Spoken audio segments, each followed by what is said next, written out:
everybody. Welcome back. It's Burning Wheel. It's Hot Circle. It's whatever you want to call it.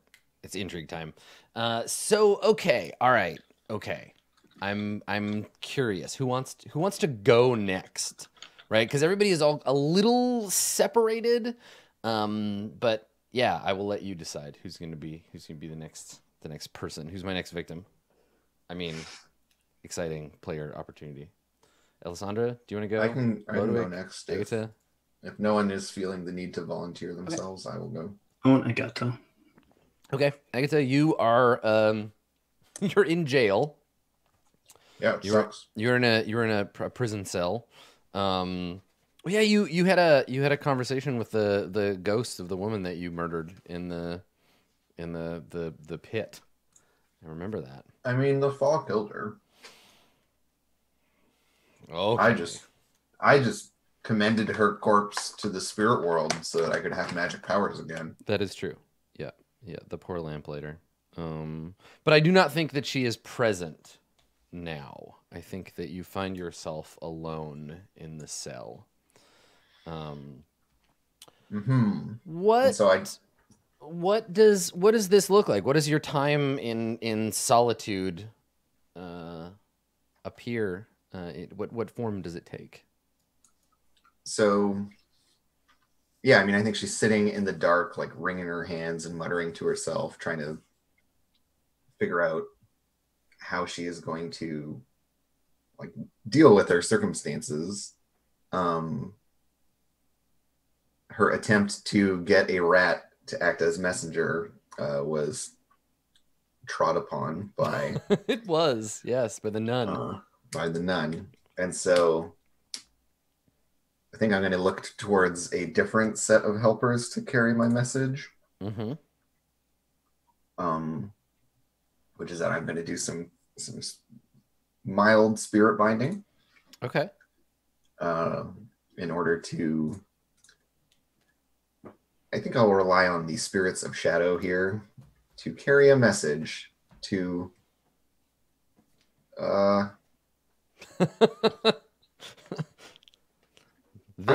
Therein lies the question. Agatha is going to assume what friends have I left?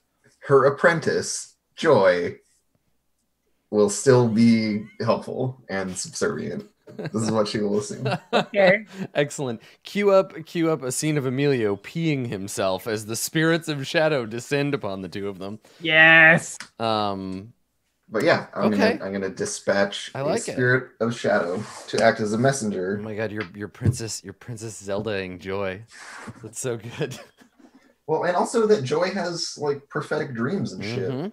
Totally, yeah. Joy is a bit of a medium in this sense. So she should be someone I can communicate with. Okay, so the task here is what? Service, I suppose.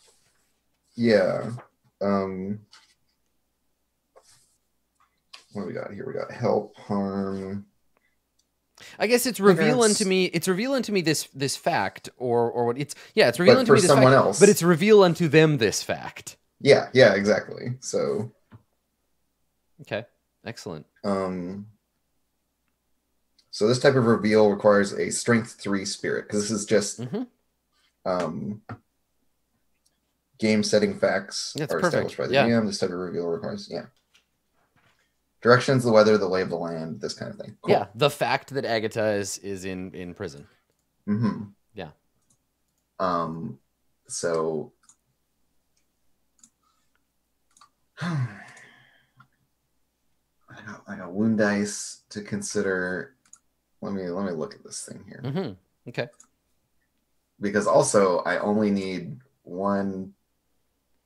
If I get a challenging test here, I can advance my spirit binding. But I'm going to be rolling 3 dice because I have 2 wound dice, so that would require another 4 thing. Anyways, that's fine. Okay, I'm just going to try to do a good job at this test then. It is important after all. It is, yeah. So without your tools for cercination, what is your? Because I don't think we've seen you spirit bind without it. And so I'm kind of, I'm trying to think of like what that might look like. Probably a lot of like rocking back and forth in the dark and muttering. But it's like a repeated like mantra type of thing. Is it more dangerous for you to spirit bind without cercination? Yes. You expose yourself to more retribution, right? Yeah, because I have to exceed the obstacle by double to not have retribution happen. And so the fact that I'm going to be rolling 3 dice on an OB3 test with maybe some forks is sketchy as. And so she's worried, but she doesn't really have any choice. Because I'm in prison, Adam. I'm in jail here. So I'm gonna be rolling spirit binding. Okay. I'm gonna be forking astrology. Yep. Did we establish if your cell? I don't think your cell has like a window, right? No. But she's trying to like by memory of when the last time she was awake. Wow. Yeah. Figure out like what star is out tonight and hope that she. You're right. You're trying to. You don't even know what day it is. Like you don't know how long you've been out. So that's a wild gamble. Yeah, but like honestly, the rotation of the Earth and everything, stars and constellations are out for like seasons at a time. Like Orion is in the sky from October to April. That's a really long time. You would know what the sky looked like unless except that it's winter and also spring at the same time right now. Like everything's all fucked up. But that doesn't change how the Earth turns. I mean, you're assuming that the characters, this game takes place on a sphere that is moving through space. This world is flat as fuck. Oh shit. Oh shit. Flat world confirmed. Are there turtles? No, this is definitely a hollow earth. I mean, I agree completely with everything that you're saying, Blue Jay. Like you're completely correct. But also we're talking about a magical skill, about influencing another magical skill. But astrology isn't magical. It's not a magical skill. You do not have to be gifted to use it. No, but it's the fact that you, I suppose, believe that it's a placebo magic, right? It's not magic, though.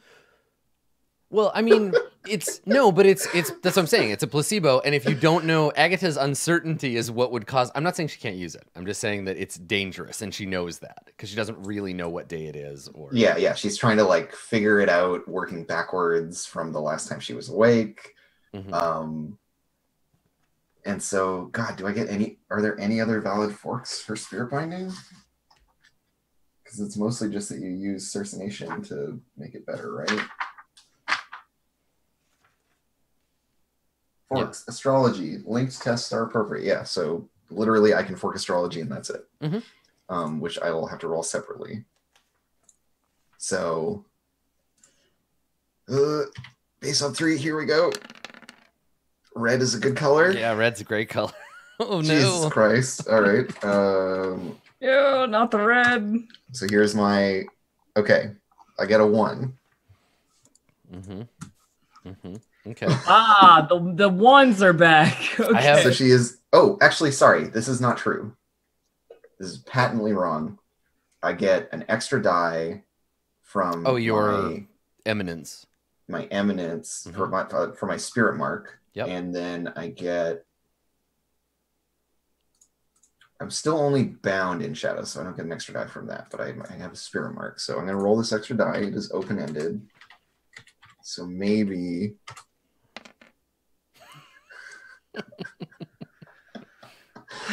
Just maybe one day. Maybe one day, yeah. All right, well... it's open-ended skill. You can spend fate. I can spend fate to reroll traitors. Yeah, which is I have so many traitors. So I'm gonna do that because holy shit. Okay, so try that again. I'm rolling 2 dice from the initial test. Do it another way. Yeah, and then it's rolling 4 dice. And the spirit mark die. And does the astrology die count as a traitor? Yes. Oh yeah. Okay, so I'm gonna roll. The stars betrayed you as well. So I'm going to roll 3d6 open-ended, and then the other one's separate. Hang on a second. So let me look at how. Wait, does it reroll all traders or just one trader? I think it's one trader, which could still work for you. And I don't think it's open-ended either, but it might be. I think it's not open-ended. Here we go. Fate. It's a single trader. I think it's actually. I think it is a single trader. It is a single trader. Yeah. So Yeah. actually I'm getting rolling confused with a call on. a call-on. Yep. Oh, A single trader which is not open-ended. Yeah. Luck is purchased after the dice have been rolled. Well, then never mind. Never Well, mind, because I couldn't possibly succeed. Yeah. So don't. Yeah, exactly. No, I don't know. Can you spend? No. It's just you can only do one. It doesn't matter how much fate. Yeah. Yeah. Okay. So even luck cannot help you in this dark place. So I'll give you your fate back. Let me just refund that. Oh no. I like how so Elf knows the way that I GM this game, and you know that this probably won't cause anything bad for Agatha. No, I'm gonna fucking eat a shadow thing. So my choices, and I will happily hear people's suggestions, but my choices here for a failed binding are Anger of the Ancients. You've angered this entity with your prattle. Add the margin of failure to the summon spirit strength for purposes of retribution. The spirit may then take one act of retribution. Which would be a strength 5. Yeah, strength 5 active retribution. I can invoke the enmity clause. Raise the permanent ire of your intended victim or driven the spirit of this domain mad. This invokes the enmity clause and now may enact retribution whenever the summoner enters its domain.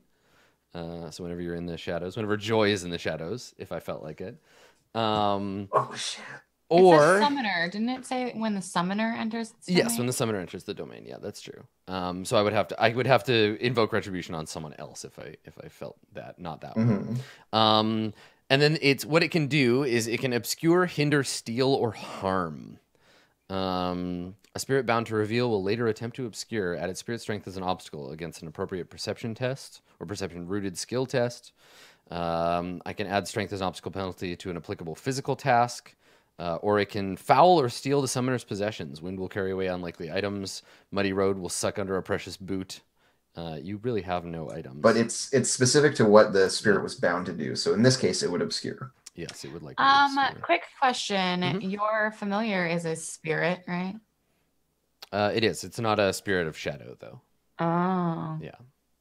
And it's not a bound spirit. It's a little different. It's of spirits, but it has a physical form. Level 5 spirit of shadow could mess with another spirit of not shadow. I don't. That's true. Yeah. I think in this case, it's an obscuring. You've angered this entity of shadow, and I think it's just going to do everything that it can to hide the fact that you ever existed at all. Like it's going to help hide you away. Yeah. It's going to try to make people forget you ever existed. It is going to make, particularly, Joy's first belief much more difficult to accomplish. So, yeah. Sorry. So Joy is being interfered with by shadow spirits. In so much as she is looking for me. At least I didn't get a trait this time. Yeah, that would have been if art magic was in play. Let's see, Spirits of Shadow vis-a-vis finding Agatha. Okay, and that's strength 5. Okay, cool. So yeah, this is like a. You might as well already be in purgatory, right? You're already in limbo. You're in a kind of hell, and the world outside is forgetting you. And the spirits of shadow are helping that happen. These capricious motherfuckers, after all I did for them. Yeah. So you what is this like? Is this a demanding? Is this a begging? Like what shape does this take? When you try to ask the spirits of shadow or cajole or command them to carry word out of this oubliette. She implores them more nicely at first, and then as they are like stubborn about it, she gets increasingly nasty. Mm-hmm. And this is one of those things where like, yeah, maybe if she begged, it would have gone better, but she's too proud to do that. Yeah. And I think at the end, she's like snarling into her little cell and she's like... Yeah, and I think that because the shadows, the spirits don't speak, they don't have a consciousness, but they have a deeper, like, emotive situation. And so I think you feel the shadows and they're possessive of you. They're like a parent to a wayward child, right? You can feel their presence as a sort of like caressing, like shushing, whispering feeling of like, no, you belong down here with Because us. yeah, they You're want me to stay ours. here with them. Yeah, stay in the darkness, right? Why would we send for this other person? Why would we let them know we have you already? You need nothing more than shadow. And yeah, and they just like try to keep you here with them. And so you have the feeling that your cries into the world to be like, no, remember me, I'm here, I'm real, I've regained my form, I'm a person, come find me, will be obscured by the spirits. They have another agenda for you as one of their own. And yeah, and I think that reverie, that feeling is dispelled somewhat by the sound of keys rattling on a ring, and the sound of a lock opening, and the sound of a door creaking. You can hear the whispering of someone's robes. You feel the heat of a lantern. You can hear breathing of at least a couple of people. One is a little bit raspier. The other stronger, but further behind. And then you hear a man's voice say, and I guess, what does he see? So we cut from the darkness and from you not being able to hear anything to someone opening the door and the light of a lantern falling into your cell. What is this person who's come to see you? What do they see? Yeah, Agatha is like seated on her little ledge that serves as a bed. Mm-hmm. Yeah, like, because she's in like just a little shift basically, right? Mm-hmm. So she's like barefooted. Her hair is kind of just hanging in a mess, like most of it in front of her face. And she's just like, her bony, like thin hands, she's just kind of like wringing them in the bitter cold of the cell, but like not shivering or really moving at all. Because she's done like lashing out at the spirits, and as soon as she heard other people coming, she just like went completely silent. Mm-hmm. Okay. And yeah, as they come in, she just says, "What now?" The voice, the man's voice, says, he says, "Oh, you poor thing, look at you. Here, you must be thirsty." And you feel someone's hand, soft and warm, on your wrist, turning your hand over and placing a cold clay cup into your hand. You can feel maybe when it's pressing, like some water dribbles over the edge and onto your fingers. And he says, drink. And we don't see his face, right? The shot is of his hand on your wrist. And we can see that at the edge of his sleeve, which is like a dark blue, we can see some faded tattoos. Just at the edge at the edge of his wrist, in so strange sigils. Still holding the cup, like she hasn't moved at all to drink from it, even though she's probably very, very thirsty. And she just says, "If this cup is poison and I'm to die, I would know whose name to give. Who is this?" And she's like clutching the wrist back, like with her other hand. Yeah. And I think when you grab the wrist, you can hear the slight click of like a sword not being drawn all the way, but just like readied. Yeah, readied. Someone puts their hand on the leather and like the click of a sheath, but not the person you're talking to, the other person that's here. You can hear the faint shifting of chainmail under a heavy cloth tunic. And the voice, the man says, "Oh, it's not poison. Why would we do that? It was our mercy that gave you life. Why would we undo our own work?" Yes, the water's not poison, just the words. And she like takes a little like controlled sip of it. And he a name. He says, "We would know your name first. Who are you?" "I'm just a wolf, stuck in this place." And she keeps drinking. wolves don't have names. Aye, but sometimes men give names to dogs to make them familiar, to domesticate them. Is that not so? I'm sure That is- someone gave you a name once. That's why I have none, nor will ever take one. She keeps drinking. Well, you were called Agatha once. There are those among our order who recognize you from the courts. I think it will serve as good a name as any. What name do they give you then? And who do you call master? No master I, but the angels. Yeah, and like there's like a little dry chuckle that escapes Agatha. More of you then. All the same, just like that dead one, Miro.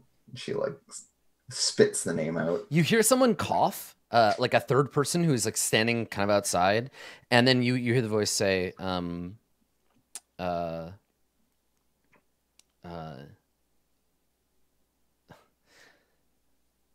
you knew him, spoke with him.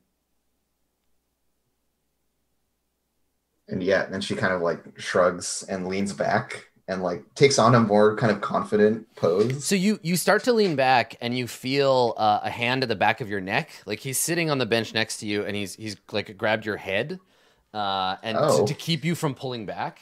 Now not like unless you struggle, like not hard, but he just like holds you like close yeah, to he him, just like like keeps me like, close. and you can feel his like his breath on your cheek when he speaks. And he has a smell about him of like frankincense, like that kind of deep, like sort of ceremonial smelling, like incense smell to his clothes or to his hair. The parts of him that would retain the smell of smoke. And he says, we are not here to speak of missing saints, but of you, Agatha. We found you, nearly dead, brought you back to life by the grace of the angels, the emanations of mercy all about us. And now you live. Are you not thankful for this gift? Do you not wish to repay us for what we have given you? Better to let me slip past the gates of death than trap me here. What life is this? It is for one like me. It is a life at all and a chance for salvation, Agatha, to repent your sins, to give up your ill ways. We wish only to guide you back from the gates of hell and into the salvation of the angels. This world is hell, a hell that you made. Now that your god is dead, it's a hell without a master. You hear shuffling again, and someone in the hall is about to speak, and the voice says, "Now, Oswald, calm. You'll have your answers in time."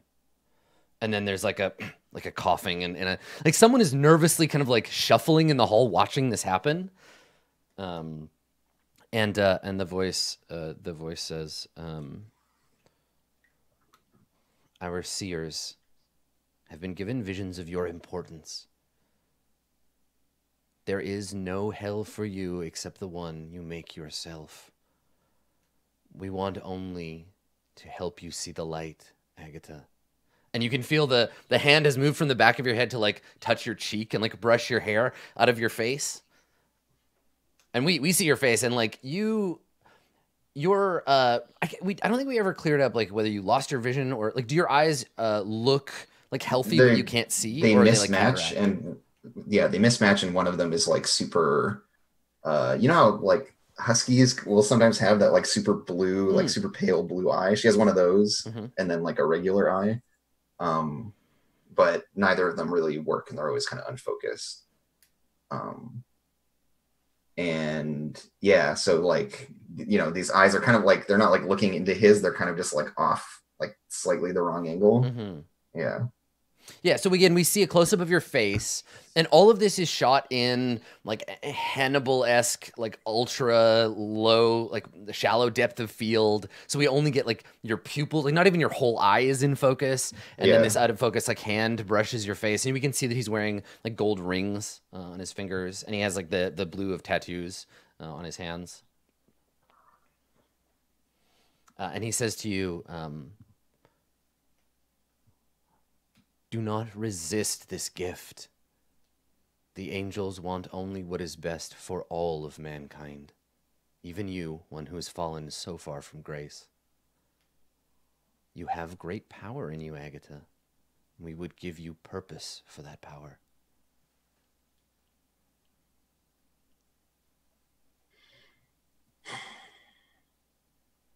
So at some point in this back and forth, what I would love to get out of this asshole is to convince him that I totally do want these things.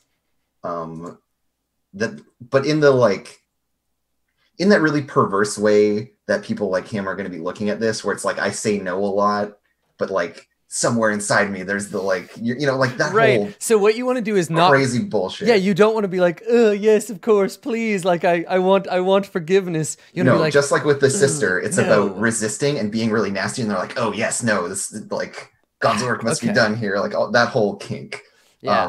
Right, because you don't want to give them I think you're smart enough to know these types of people, right? Like you were around when you've been around for these sort of missionary types. Now they came at it from a different angle. It was not all angels, this was God. But like, yeah, your people are used to dealing with these sorts. But it is complicated. It's a complicated thing. There's this whole like delicate dance. And so she's trying to like best embody that like troubled child that they want her to be, in the hopes that will make them, you know, like try different ways that might, you know, to get at her that might involve. So what's your intent? Let's get a roll on the table. What do you want? Yeah, so I want them to start like working with me more so than like trapping me in this fucking cell. Because if I can start getting, if they're like, oh yes, okay, yeah, no, like we got to put you in like a nicer place, and then we'll catch this fly with honey, not with. So you want to convince them that there is hope. You don't want to be the obstinate like, no, the devil is awesome. You know, like I'm gonna spit pea soup on you and climb up the walls, shit. But you want to be like, I still hate you, fuck you, but like give the impression I'm so edgy and troubled, and exactly, right. Right, that whole thing. All right, okay, yeah, so edgy and troubled. Because that's what they want, right? That's totally. They don't want it to be. They're less likely to believe you if you're just like, yes, of course. But also, they want like there is a point where like you're playing a dangerous game, because if they ever think that you're more dangerous alive than dead, they'll just burn you at the stake, right? You don't want to go there. You want to like maybe you want the hard road to salvation. At least you want them to think that that's what is the best approach. Yeah, because that's what they really want. And so if you succeed, they move you out of the oubliette and into like re-education, and they move on with like the torturing and take you away from the being alone all the time and like helpless. Yeah. Okay. Sure, we can graduate to torture. That's fine. I mean, yeah, we'll see how they do these. It's more interesting than being alone. Yeah. Well, yeah, because she's just like has been trying to deal with stuff from here and it's not working, so she needs to have things like change. She needs her circumstances to change. Yeah, because you're totally under their control right now, and a change in venue might indicate a change in situation. Okay, well, let's have you make a falsehood test.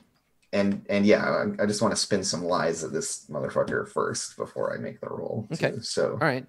So yeah, he says they've seen like great things for me or whatever. You have great power in you, and we would give you a purpose for that power. I saw the world ending with your God dying, dragging everything down with it. And that some servants of your church are speeding up that cause. Because for them, the world is dead already. But to my eyes, it's still alive. Every child lives to see the death of their father. And while we mourn him, there are ways forward. The world is doomed to die, Agatha, as all things do. Yeah, and she kind of scowls. The world isn't so small as your god. This world is corrupt. A ruin. A thing dying, sadly on the roadside. It is the next world with which we are concerned. There's only this one. And if it's corrupt and dying, then that's a sad position for you. We have And maybe seen, your world is. We have seen the truth, heard the choir. We will open your ears to its sounds. Such beautiful music. Or you could let me go, and I could go back about my business of saving this thing that you have given up on. You poor, sad thing. You do not have to be alone anymore. We can help you, teach you.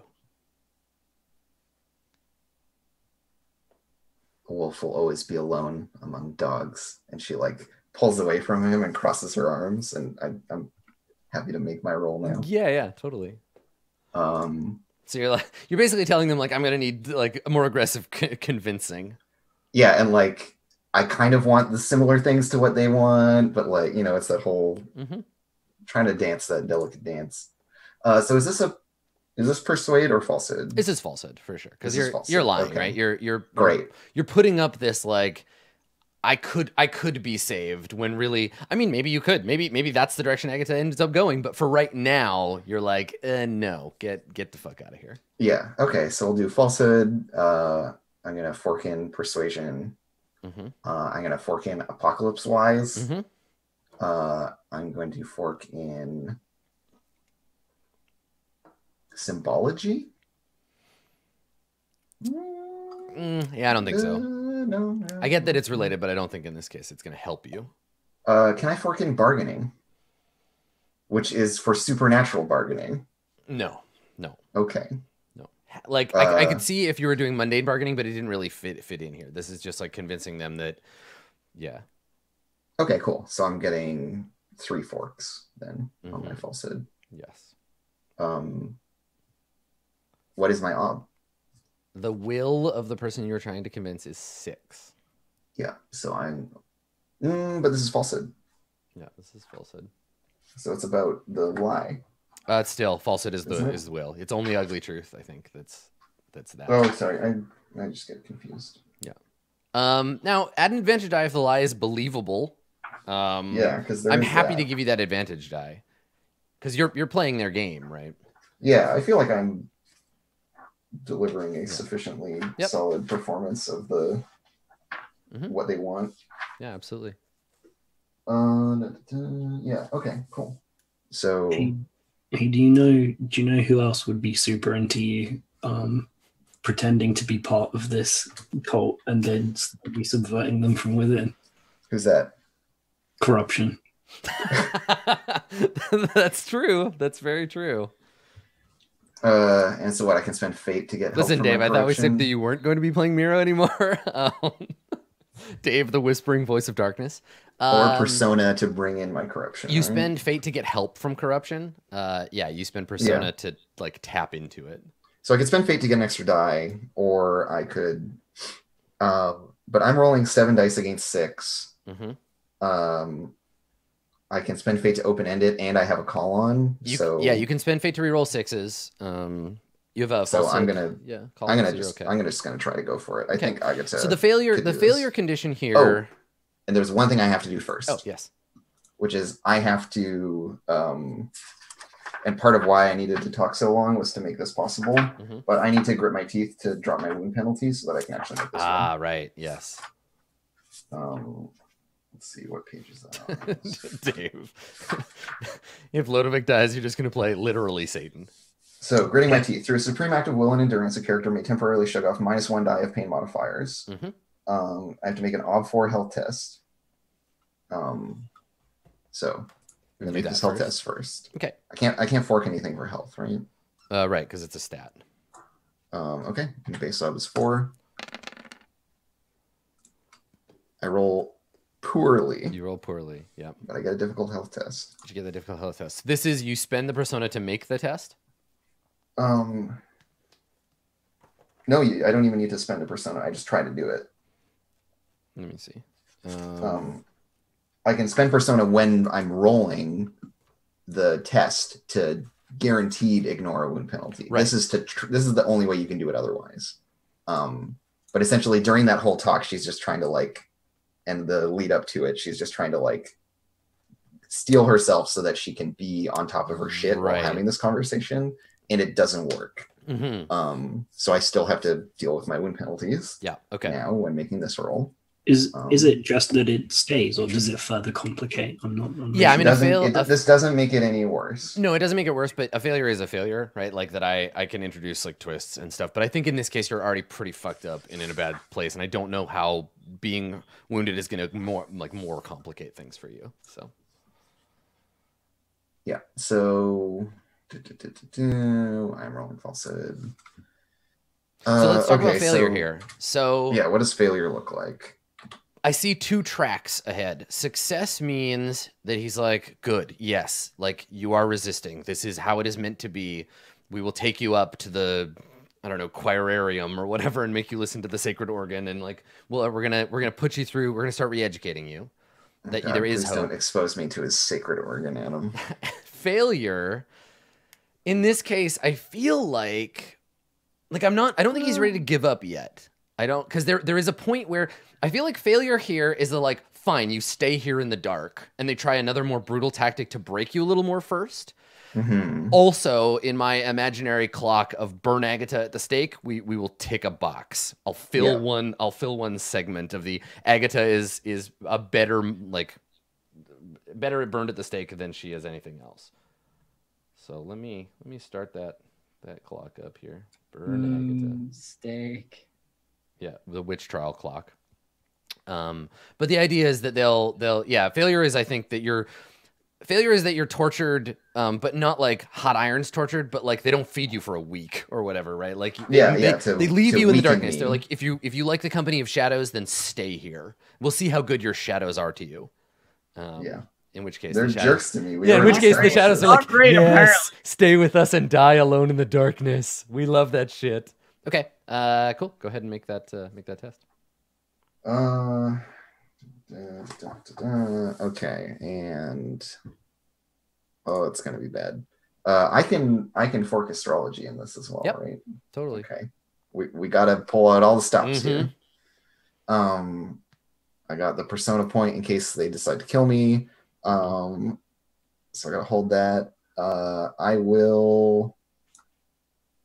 If I take help from corruption, Dave, do you remember that counts as an Artha die, right? The help. No, I think it's it's help. an It's like a It's just physical standard help? Yeah. And it also makes the skill test count towards corruption advancement. Yeah. So it's double dipping in a really awesome way, because advancing corruption is clearly the correct way to go for it. Okay, so we're not going to do that. We're not quite there yet. Yeah. And my ob is 6. Yes, your obstacle is 6. Okay, great. Here we go. Jesus fuck. All right, let's roll my astrology die. It's a 6. Okay, all right. So you got 2. So it's a success, and I get to roll another. And I get to roll another die. It's okay. So I get 1 extra success. Okay. So I'm at 2. Mm-hmm. I'm going to use my call on Okay. to re-roll all of my failed dice. So this is forked tongue. This is forked tongue. Oh my god, and it works, right? Because while you're speaking, your fucking literal forked tongue is you can see it. The evidence of your corruption is upon you. And there's there's a supernatural element to it as well, right? So I get to re-roll 5 dice. Okay. And you have 2 successes already. And I have 2 successes already. Yeah. So I also roll garbage. I've rolled only the 1 6. So you but I got get to- another 3 successes, so I'm up to 5. 5 successes out of the 6 so that I need. close. I have rolled a 6 But your 6 was on your the astrology die. But it was the astrology die, which is always already which open-ended. already open-ended. You and need on the other another one. 6, yeah. So Reroll traitor? It's not. I can't reroll a traitor because it's the not already the open-ended. skill is not open-ended.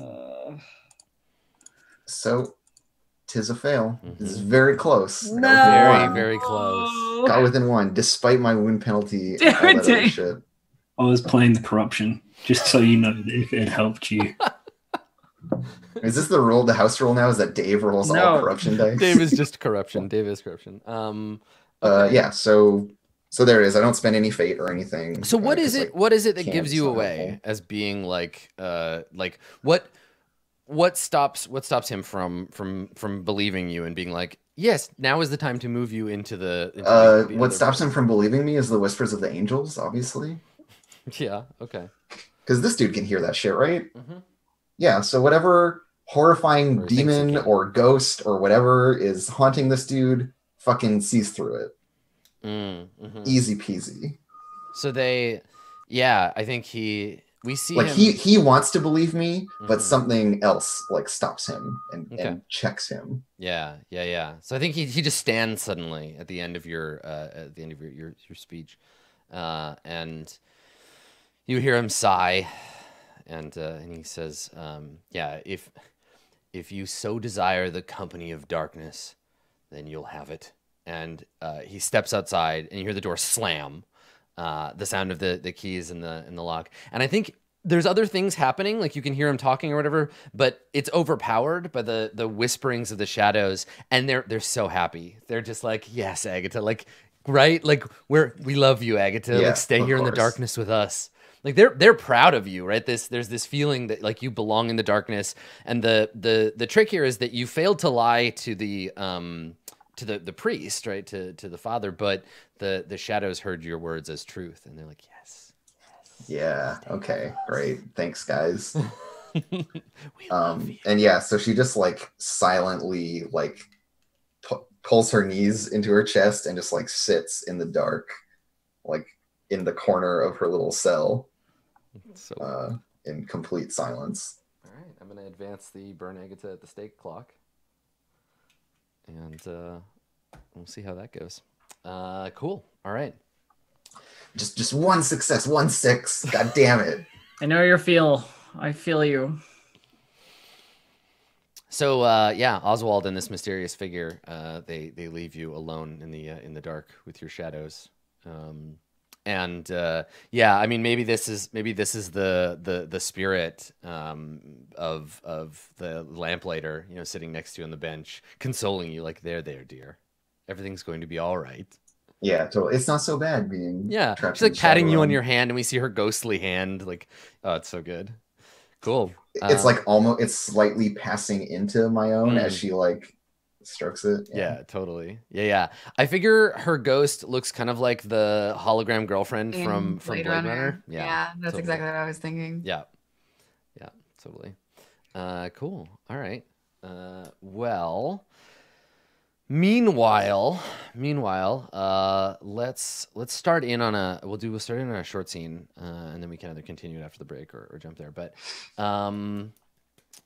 who has something, Lodowick or Alessandro? Do either of you have like a short thing that you want to do, or what do you think, or something we can start? I got a bunch of circles to roll, and Okay. then we can just. Oh, yeah, that sounds short. interesting. Okay, so we'll start there. Okay, so where do we find, we fade away from the oubliette somewhere below the city and fade in on Lodowick. Where are you and what are you up to? When last we saw you, you were getting a contract notarized from a very busy notary. Yes. And you had made a deal with the notary's like assistant, Luca. Yes. to help- Oh, I tell you where we are. I said I would go for a drink with him, and I have also brought a couple of other people I needed to schmooze with anyway. I think I'll do. So you're having like a little gathering. Yeah. And I'm gonna circles up. like whether it's one or whether it's a couple, I don't think it matters a huge amount. Of like luxury traders and stuff. Okay. I'll go for that first. Yeah, so you're gonna roll circles to have invited some of your rich friends. Yeah. Where is this happening? I mean, I can think of a fun, Is it the Black Lotus? yeah, I or can think of a whatever? fun cool place to hang out. That is a fun, cool place to hang out. You're right. It's a little edgy, but you could also do. course It depends on what tone you want to set. Your right? shady romantic connection is there as well. So Well, essentially, what I'm doing here is finding people who are going to be able to cut the costs of what Alessandra is spending in her court. And I told her that we could find suppliers who would cost less. And obviously, one of the easiest ways to do that is have them not always come from legitimate sources. So why not? I love the idea that you made a deal with Alessandra, gave her the fund, and now you're generating contractors to fulfill the fund. So the money goes through Alessandra and back to you by way of your like subcontractors. It's Yeah, totally. fucking shady as shit. I love it. Fueling the economy. Okay. So I suppose then we fade in on the interior of the front end of the Black Veil, and I think this is early enough in the night that it hasn't gotten really seedy. Like everybody isn't all just like fucked up on drugs, and like this is the part where everybody is just kind of like around, and the people who can't hack it or like are just here to kind of dip their toe into the weirdness, they would leave after this part, and everybody who sticks around gets into the dark shit. Yeah, you've brought along Luca, the notary's.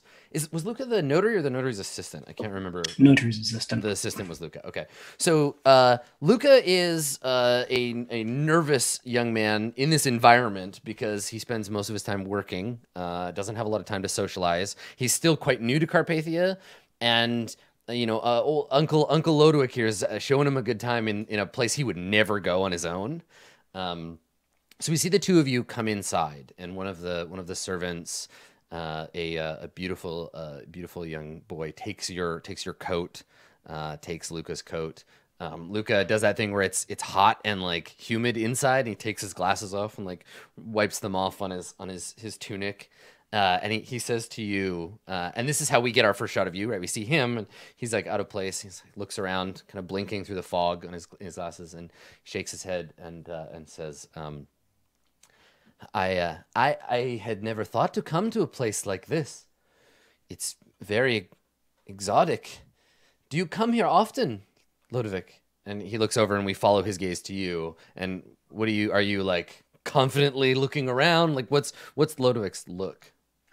Yes, this is definitely a much more confident one. It's when you're like surrounded by people who want to take advantage of you, you've got to put on the air of being the one who's in charge of that. Mm-hmm. So you have to look like you belong, even if it's like a bit like sketchier, I think, or at least that's the tack he tries to take. Mm-hmm. Especially since he knows the proprietress anyway. Well, that's the thing, right? And that's a secret relationship that you have with her. Yes, but it bolsters your confidence anyway, because you're like, yo, my girlfriend owns this joint, but I can't tell anybody that. But like, I can't get in that much trouble here because. Yeah. I mean, so Ludovic says, "Oh, just from time to time. Don't worry. There's a reputation, but I tend to find you don't make enemies in places like this as long as you come in with good opportunities to become friends beforehand. If you stand to gain more from working together, then there's no reason to." He just like shrugs and he's like, "Don't worry, you're with friends now." And he nods and says, "Well, that's good. I'm looking forward to an opportunity to relax." And you see him kind of like eyeballing some attractive waitress And I think that that is when you see the proprietress of this establishment on her way over to greet you. What do you do?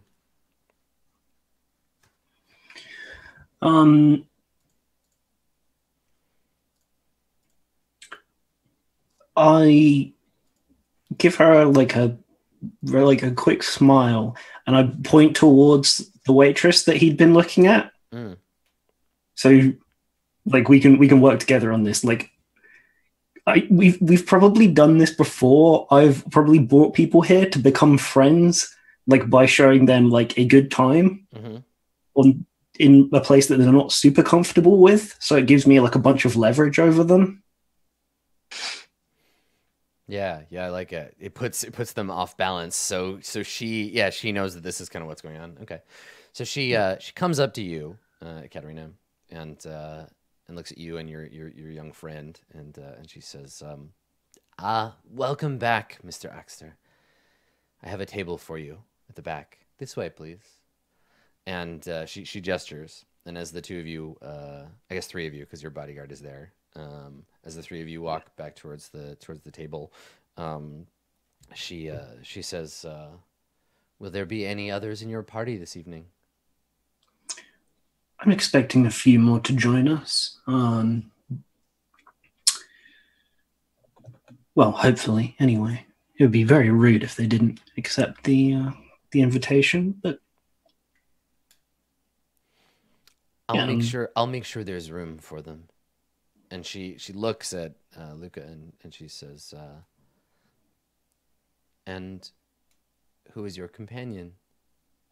And he's just kind of like got like tourist eyes on, like he's just looking around nervously. And then he realizes she's talking about him, and he turns and looks, and he coughs kind of nervously and says, "Oh, my name is Luca." And he shakes her hand, and she says, "Well, Luca, you're very lucky.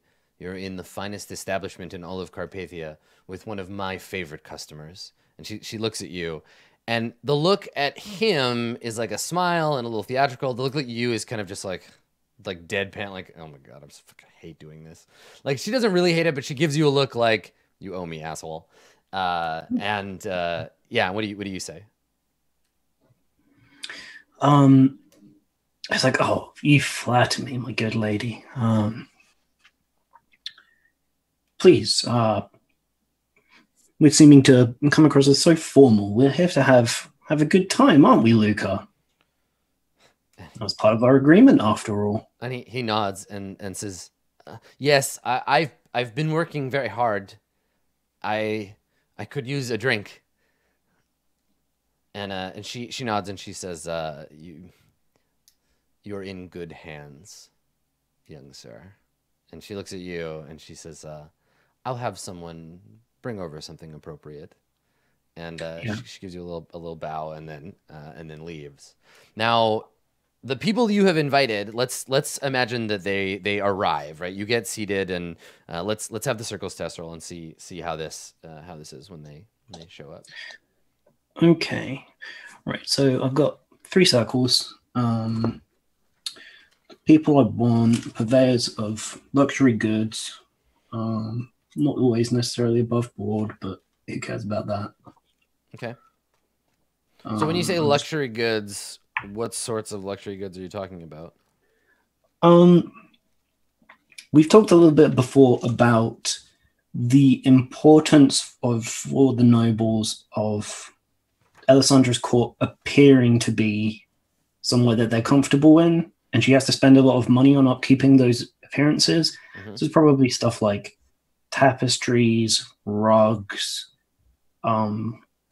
portrait frames. I mean, People who know artists, that kind of thing. I don't know how it's specifically. Yeah, maybe this is a better question for Blue Jay. Like, what sorts of things? well, the thing is that like the house was already decorated, and maybe this is like the real expense of housing a court is like feeding them all. And like maybe a little bit of the expense was like decorating bedrooms that weren't in use, but like maybe you're trying to get replacements for the goods I already have so that you can like sell the real ones for me so that I can have the money. I just like luxury goods are totally a thing if I was like redecorating, but like we'd make like she had Luxury been- consumables then. yeah, luxury consumables would be the thing. Wine. So, like Your wine wine budget and is like through the roof. spices and like because she's well Wine dressed, there's budget. probably a lot of buying like fabrics from far off places and stuff. You gotta mull the shit out of that wine. It's cold outside. Yeah, Yeah. so it would be more luxury consumables than it would be like paintings and shit because we like Okay. she hadn't been at a hardship before this point, so her house would be decorated. Yeah. Okay. Okay, that makes sense. Yeah, I'm happy about that. All right. So you're looking for like a vintner or a wine merchant. Yeah, something like that. Okay. Cool. All right. So I think that's a uncommon occupation, but within the same setting and of similar station rank or social class. Not looking for any particular differential in disposition, it sounds like. And a place like this wouldn't be unusual to find such a person. So it's an Ob 3 circles test. Okay. I would love to tap. Yeah, if you have a wise that you want to do a link test on. Yeah, do I want to link test first?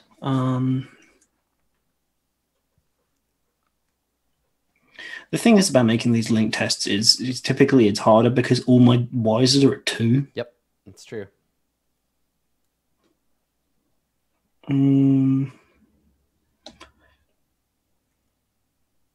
No, so I'll just use my reputation and affiliation. Okay. So I'll roll 5 against Ob 3.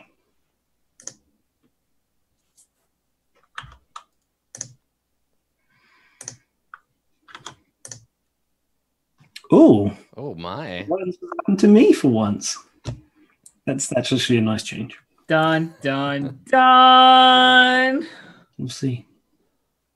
I'm just trying to figure out. I'm trying to figure out a name for this Oh person. shit! Uh, Enmity claws, enmity oh, claws. it's Enmity Claws for sure. Take an Emilio, Dave. Enjoy. That's cool. To be fair, I did try and throw a dagger at him. Okay, so Blue Jay, help me come up with a first name for this guy because he's from where you're from. He's from the Corvidae. He's from the Inner Sea. Yeah, he's like a lesser like sub Corvidae. Okay, so going off. I've got a good last name for him. I So- just need Silvio. The Corvidaes that we know are Alessandra, Serica, Robillard.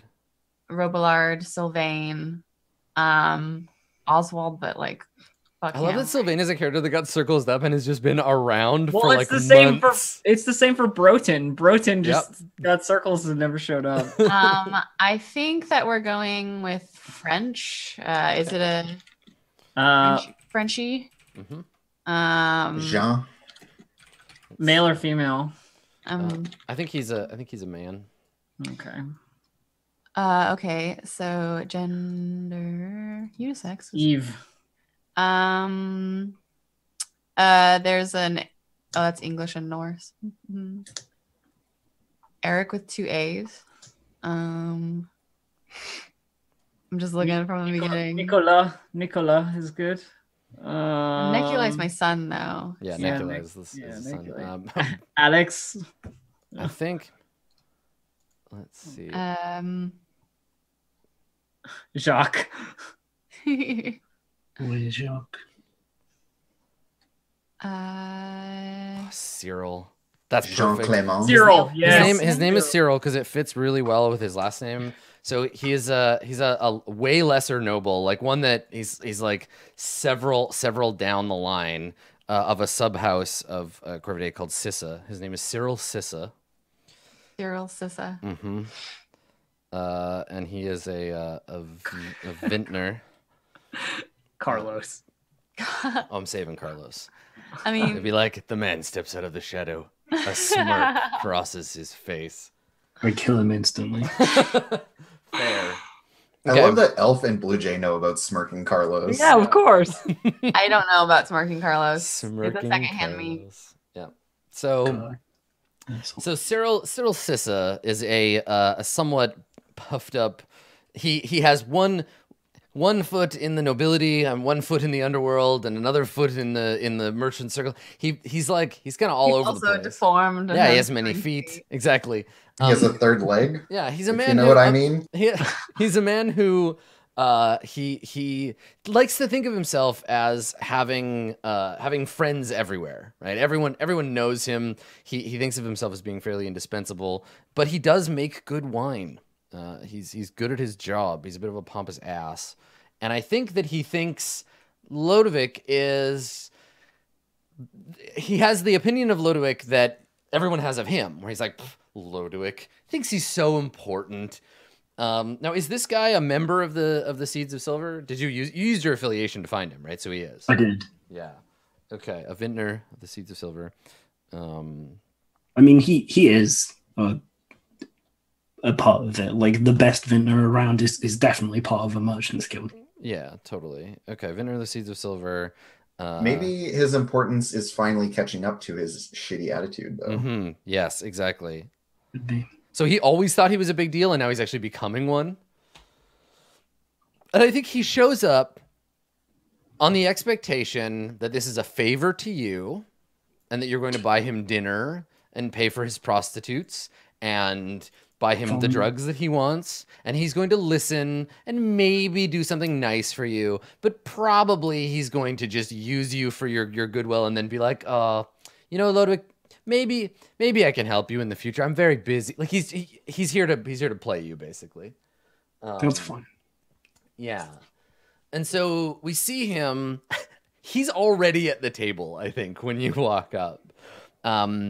And Cyril Sissa is a pale man. I think he's still very attached to the fashions of his homeland, and so he has like a powdered wig that he wears when he goes out, and he has this beautiful like brocade, this blue brocade coat with silver and gold thread that he wears. He has it doesn't work. He doesn't show anyone this, but he has like a pocket watch. That he's very proud of, that he got from a dear friend of his in the like merchant collective. It no longer works, but he looks at it from time to time to be like, I should go. And like, and so he has this elaborate gold chain that attaches it both as security method and as like ornament. And he has these white gloves. And he's sitting at the table, and we talked about how these tables are like low and have like pillows around them. So he's sitting at this table, and he has one arm around a courtesan of the house in her black veil, and he's telling her this. He's finishing the story, and he's speaking in the like courtly language of House Corvidae. She does not understand a fucking thing he's saying, but he knows that and is like pausing at appropriate times for her to like giggle or to whatever. And he looks up and he looks to her and says, my dear, please, now it is time for business. And she gestures for her, and she gets up and she bows and she looks at you and she says, good evening, Master Lodowick. And smiles. You can see it in her eyes, right? And she smiles, and she looks at Oberyn and like gives him a like, well, hello to you too. And Oberyn is just like, don't fucking look at me, leave me alone. Like I'm invisible, leave me alone. And she leaves, and I think that Cyril starts to stand, but he's like having a little trouble. What do you do? He puts his hands on the table and like goes to push him. You can hear him like struggling a little to stand. Oh, please don't. You don't have to get up on my account. We're good friends. We can leave the formality off. And he glad to see you're already having a good time. And he laughs and he says, yes. When I got your invitation, I thought to myself, Cyril, you have not been to the Black Veil in such a long time. Thank you, friend Lodovick, for giving me an excuse. Come, have a seat. Who's your friend? And he looks to Luca. Yeah, and I'll let him introduce himself because, I mean, announcing of people that's so noble. Yeah, Luca says, My name is Luca. I'm an apprentice to. I don't think we ever named the person. But he's like, I'm an apprentice to. Gives the name, and he says, I'm training to be a notary, and he laughs. Cyril laughs, and he says, a notary. Well, good. Lodowick is very fond of contracts. I think he'll give you plenty of business. Come, sit down, please. And as Luca does, he leans in conspiratorially and he says,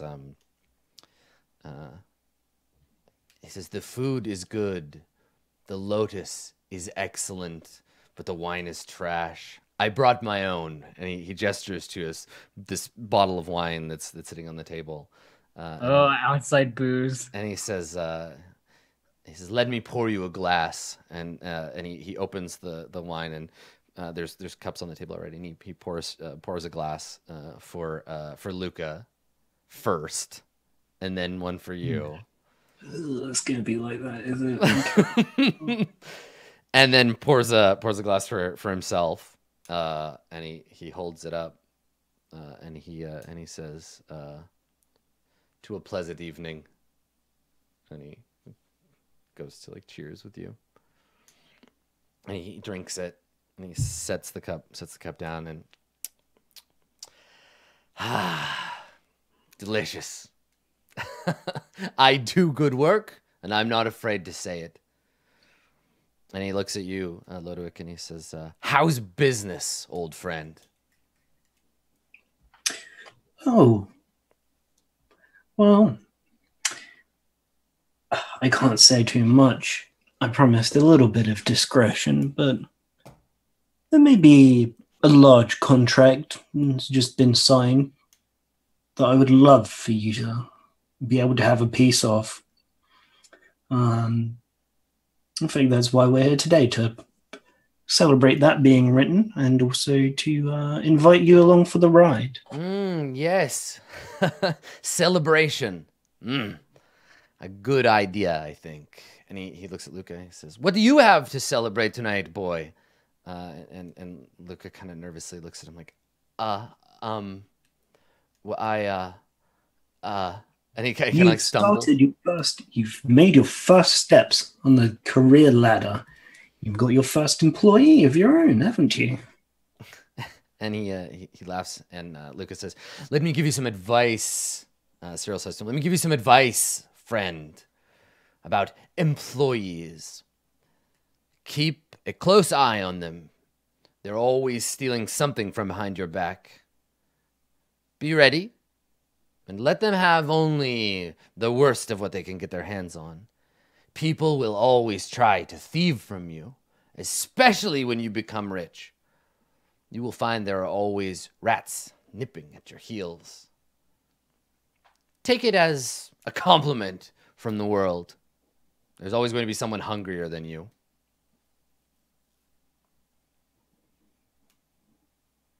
Do you say anything? Like Luca's like, yes, of course. Like good advice. And you can see him like his hands twitching a little, like he wants to take notes. He's like, yes, wow. Cyril's definitely moving up in the world at the moment. You do well to take his advice. And he nods and says, you look like you have steady hands. Friend Luca, I am always looking for scribes. Look at and he gestures to the bottle, and there's this like illuminated, like hand, craft, like cover to it.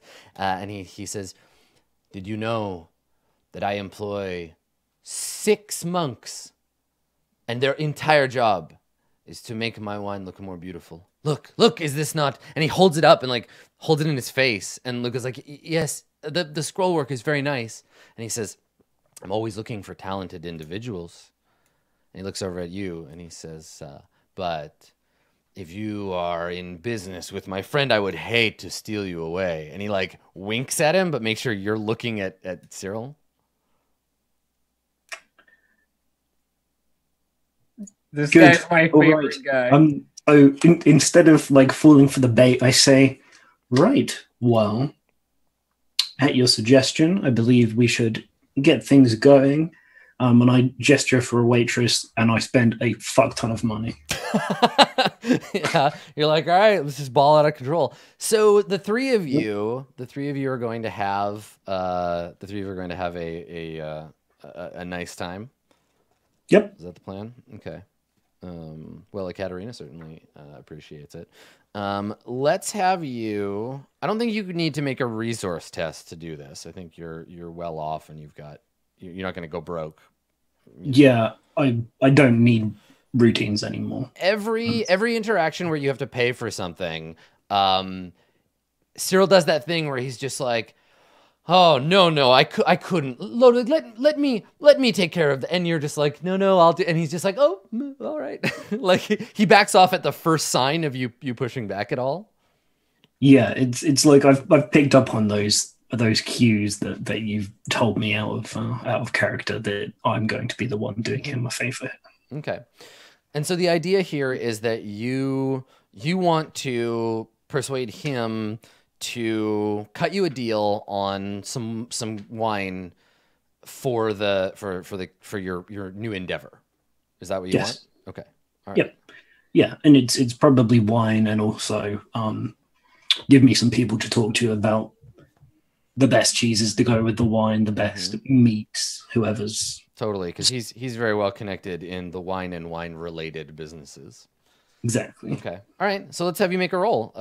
Basically, this is the montage of the like, you drink and you talk and you eat and you enjoy the ambiance. And at some point, Luca has to like go out into the back alley to puke, but he's getting dragged along for the fun. Is So this the +2 awe because it's an enmity? It sure will be. Yeah. He wants to see you squirm. He wants to see you be like, "Please, I need you for this," and he wants to be like, "I don't think so." No, let's see how it goes. So this is a persuasion. Was it +2 awe last time when you rolled up Luca to get him to do the notarizing? I didn't roll. Didn't roll Luca. Dave sneaked in. He still has the enmity of the notary though. When the notary finds out that Luca has been out with Lodowick, the notary's going to be pissed as fuck, and it's going to come down on Luca. It's unnamed notary that is the relationship, not. That's Luca. right. Exactly. Yeah.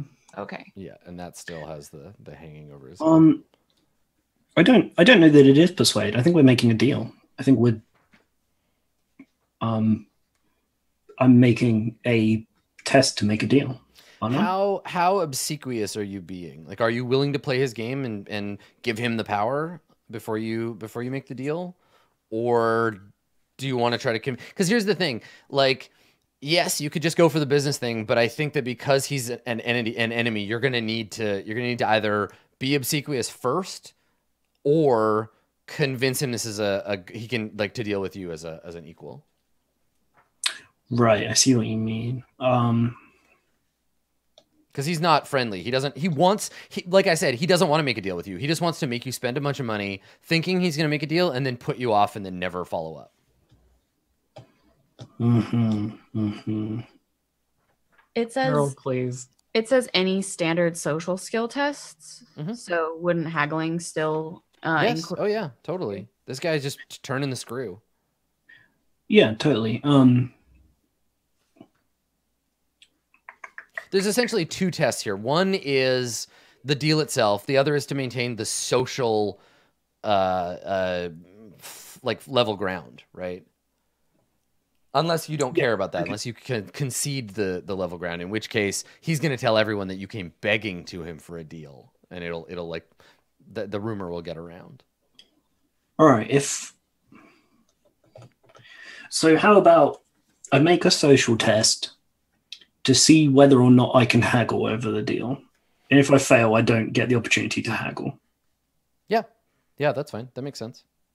Okay. It just is a social thing, and you end up expending all of your effort just trying to make sure that he doesn't treat you like shit. Yes. Yeah, that he's not going to go and tell everybody. Yeah. You give him such a good time that he forgets about bragging about like the deal and forgets all about it. Yeah, that makes sense. Okay. So what would that be? What test do we think that is? Rest of the group. What skill is that to like? I mean, you're persuading him. You're mollifying him with it's- bribes, essentially, right? It's like persuasion or soothing platitudes, platitudes, maybe, maybe. or I think soothing platitude would be like, yes, you're the best, and that's why I need your help. falsehood Oh, is so if lying. Soothing platitudes is a good fallback if you fail on this Right. test. Yeah. I think it's persuasion first. Yeah, it sounds like persuasion. Okay. Okay. All right. What's the ob here? Persuasion is on this guy's will. And I think his will is probably, let's say 3. Okay. All right. Well, my persuasion is 2. Okay. However, So I'm going to fork in merchant-wise. He's a merchant. he sure is. Supplier-wise, he's a supplier. Yep. He likes to be. He's the man with the stuff. I will fork in commodities-wise. Mm-hmm.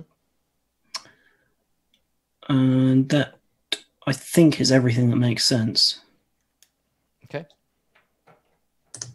So the ob is 5. Oh god, because yeah, of course. he's an enemy. But you got persona and fate. But this isn't the actual deal, right? There's 2 things at stake. So what this does is this sets the social part of it. And then, yeah, if you fail, that's all it is. It's just the social stuff. If you succeed, you'll have an opportunity to make the deal. Okay. All right. Well, let's just see how lucky I am today. I feel like no. Okay. It's a 2 with no. All right.